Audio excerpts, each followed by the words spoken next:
Joining us today on MSUEagles.com is Richard Fletcher. He is the Senior Associate Athletic Director for Morehead State Athletics and also the Director of Compliance here at MSU. And Richard, we appreciate your time today. We'd like to cover the topic of recruiting today on MSUEagles.com and have a series of questions and topics we'd like to go through with you. I wanted to ask you a little bit about official visits, unofficial visits, the difference between the two, and then if you could talk about some of the common things that happen when student or prospective student athletes come here to campus at Morehead State. An official visit is a visit that the university itself has sponsored and supported. So a student athlete can make up to 5 official visits through the course of their career.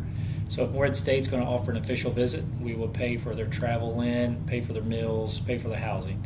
Unofficial visit, on the other hand, is when the student athlete decides to come to visit campus on their own. They pay for that by themselves. There's no limit or there's no time constraints to how often, how long a student athlete can go on an unofficial visit. You can make as many of those to a campus as you want to make. Every year it seems like coaches are showing interest in younger student athletes, whether it be a middle school student or a younger person in high school. Can you just talk about colleges and coaches and kind of their involvement and when they can get started recruiting, evaluating talent, and then actually corresponding with those individuals? Sport of basketball is unique. Sport of basketball actually starts 7th and 8th grade of a high school or of a middle school basketball player's career. So a prospective student athlete for a men's basketball definition is 7th, 8th through high school.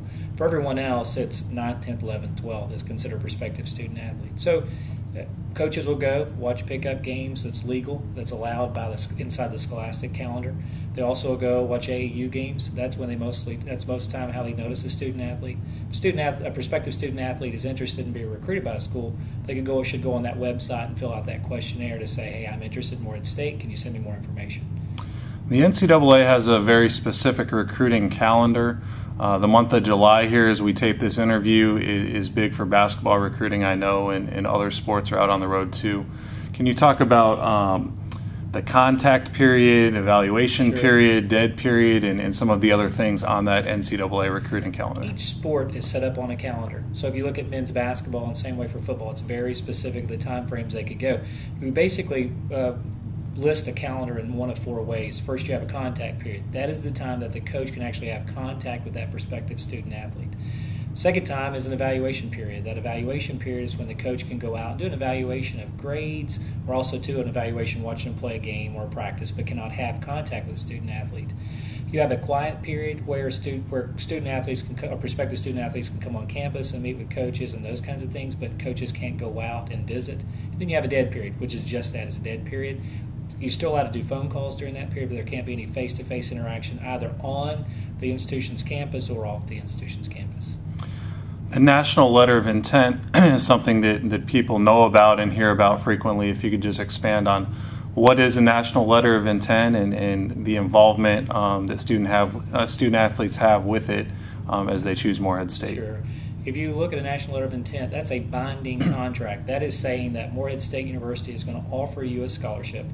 And if you do what you're supposed to, if you graduate and have all your credits, whatever that is that you're supposed to do, then Morehead State will offer you and give you whatever that amount of that scholarship is going to be. So in basketball, that's a headcount sport. That's a full scholarship sport. So that national letter of intent binds that student athlete to Morehead State and Morehead State to them. So once you sign that contract is good for 1 year. If you don't come to Morehead State University, then we're looking at issues that you've not met your requirement. You have to set out a year. If you do come to Morehead State University and fulfill it, it's finished in 1 year. Richard Fletcher, the Senior Associate AD and Director of Compliance, is with us today on MSUEagles.com. And Richard, you just talked about the headcount sport, and I think they still refer to some of the other sports as equivalency sports. If you could just talk about that a little more and explain the difference between the two. A headcount sport is volleyball, men's, women's basketball, women's tennis. That is, anytime you're giving a student athlete money, that money counts against the number. So in men's basketball, we give out 13 full scholarships. As soon as a student athlete receives accountable aid in basketball, they become a 1 counter. Or in other words, that's the same $1 is the same thing as giving a full scholarship. In volleyball, we give out 12. In women's basketball, we give out 15. So that's an example of a headcount sport. An equivalency sport would be soccer, softball, baseball. That is, you have an X amount of scholarships to give out. you can give it out in proportion. So most people talk about that in percentages. So in baseball, we give out 11.7 scholarships, which means they can give out that many scholarships through 27 student athletes. So they'll break that up proportionally amongst them. We talked about national letters of intent a moment ago. Morehead State competes in the Pioneer Football League, which is kind of unique. It's a non-scholarship football league. We just recently announced the new additions to the program for 2012. If you could talk about kind of the landscape of non-scholarship football and maybe how that differs from the traditional scholarship sports. With non-scholarship football, we're not allowed to give any type of athletic aid. So each student athlete that plays football for Morehead State is not on any athletic aid at all. Now they could be on some institutional aid, and that institutional aid could be the example of a non-resident tuition scholarship. So if a student athlete plays in the sport of football, and as soon as they play, that activates that, or that then initiates that aid becoming as a counter. So that in essence it becomes countable aid, but it's not athletic aid. The difficulties with that is you've got to watch your aid, you've got to watch your numbers. Obviously, we bring student athletes in. We've got to make sure they're going to receive X amount of dollars because it's going to take money to go to school. We've got to make sure they qualify for loans. We've got to make sure that they qualify for non-resident tuition scholarships. That becomes a big issue because we've got to make sure that student athlete can cover their bill and then not overreach. But the field of football and non-scholarship, we're the only state institution that offers non-scholarship football. Other institutions may offer some more institutional aid for a certain student athlete that has a 2.5 and comes from a certain area. We're pretty limited in what we offer. So it's a huge challenge for Morehead State.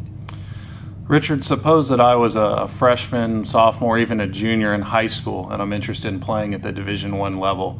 What kinds of recommendations would you have for those young people in staying on course to be eligible as a collegiate freshman? Yeah, well, as far as eligibility goes, it's important that people are taking the coursework that's required. NCAA requires 16 core classes in order to be eligible to play for the NCAA Division I, Division II.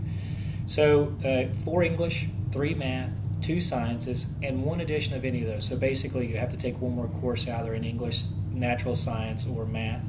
Then you can have 6 electives, which are you have to have 2 social studies coursework and then 4 general elective coursework. So by the end of that time, you'll have 16 classes. You got to meet there's kind of a sliding scale.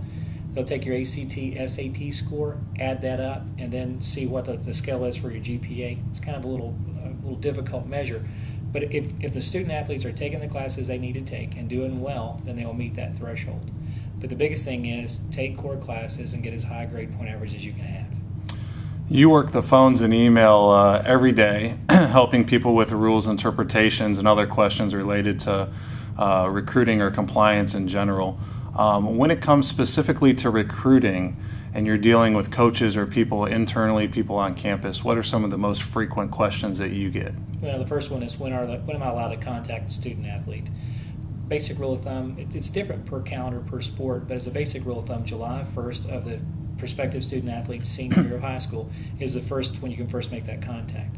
Second one is where can I make contact, how often can I talk to them, and all that is based on the sport because each sport has different contact rules. Take, for instance, men's basketball. They've recently passed a bylaw that allows them to have as many phone calls and text messaging, electronic transfer of any kind of message that they want to have. Whereas in other sports, there's a no order on texting. You're not allowed to text a student athlete in women's basketball, football, etc.